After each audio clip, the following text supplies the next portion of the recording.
تحدي 30 يوم و30 تصميم مختلف اليوم السابع، ومعانا النهارده تصميم جديد عايزين نوعي على الأكل الصحي، دي نتيجة التصميم اللي إحنا وصلنا لها إن شاء الله.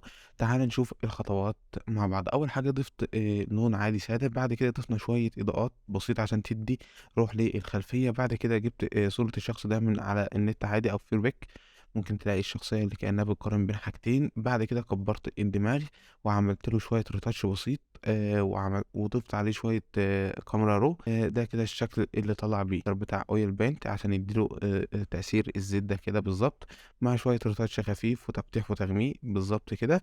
بعد كده جِبنا الفرشة دي بالفرشة العادية ممكن تعمل الشكل ده عشان يدّي روح أكتر للتصميم، عشان لمّا تيجي تضيف الtext اللي هو أنت دايمًا اللي بتختار يدّي شكل مُلفت معاك بالضبط، تمام.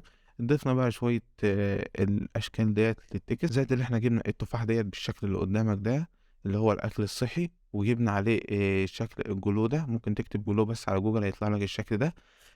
مع ده في الإيد اللي هي اليمين، ممكن بقى الشكل الحلويات في الإيد الشمال مع نفس تأثير الجلو، برضه ضِفت بقى شوية تأثيرات خفيفة، اللي هو زائد الإضافات، زائد اللون ده، زائد الأيقونات التواصل الاجتماعي، وبس كده ده شكل التصميم النهائي. وضِفنا وعملنا برضه كمان تصميم اللي هو بالشكل ده، حاجة بسيطة جدًا، لون بسيط. وعملنا برضه تصميم تاني حاجة بسيطة خالص، يعني جِبنا يا دوبك لون الخلفية، شوية الأشكال ديّة، ضِفنا شوية noise صورة في الbackground شكل الدايرة دوّة تمام.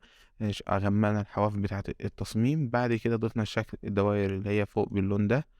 بعد كده ضِفنا شوية اللوجو والإضافات التانية اللي هو خاص بالجوجل مواقع التواصل الاجتماعي. جِبنا صورة الشال اللي هو الخاص بالطعام، ضِفنا شوية الظِل، جِبنا شكل الخشبة عشان نحط فيها الطعام، عملت لها شوية retouch خفيف عشان ما ينفعش يبقى لونها سادة، زائد اللي أنا ضِفت لها ظِل. جِبنا شكل الأكل اللي على شكل القلب دوّة كيست فوق، وبس كده ده كان برضه التصميم التاني. وبس كده وصلنا للنهاية، ولو عندك أي مثلًا تصميم وعايز تشوف لي فكرة جديدة ممكن تكتب لي تحت في التعليقات، وما تنساش تقول لي رأيك في التصميمين بتوع النهارده بتوع التحدي. ولو عايز تشوف باقي شغلي هتلاقيني سايب لك في أول تعليق تحت رابط البيهانس بتاعي عليه معظم الشغل اللي أنا عملته، ولو حابب تتواصل معايا عادي تتواصل معايا الواتس أو إنستجرام.